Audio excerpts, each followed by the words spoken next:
In speaking about abortion, this person says, question, why didn't the Democrats do something about it in the last 4 years? They could have overturned like Trump did, instead did nothing, and here we are. Seriously.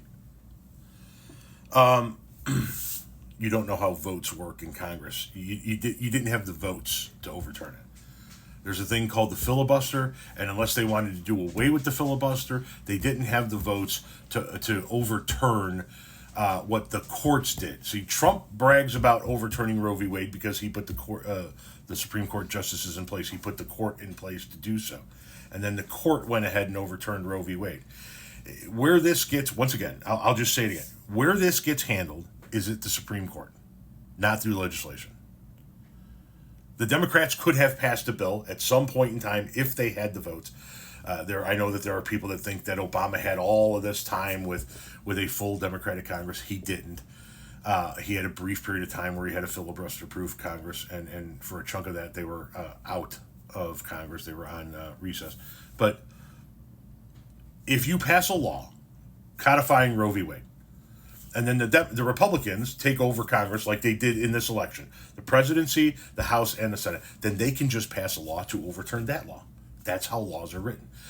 There's a reason why Republicans fought for 50 years to regain control of the Supreme Court, rather than fighting for 50 years to pass a law through Congress banning abortion, right? They didn't try to ban abortion through the legislative process in the multiple times where they had the numbers to do so, where they had the majorities to do so, right? Where they could have blown up the filibuster and just gotten it done if they wanted to. Why didn't they do it?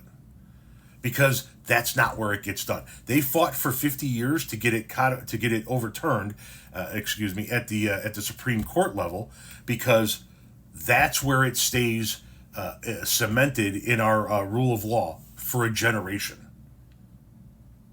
That's why they never fought to pass a bill of their own. That's why they fought for the Supreme Court, and that's what we have to do now. We have to begin that battle all over again so that we can get back to the early 70s where we could have a Supreme Court that will solidify federal protections for a woman's right to privacy in her own doctor's office. That's why.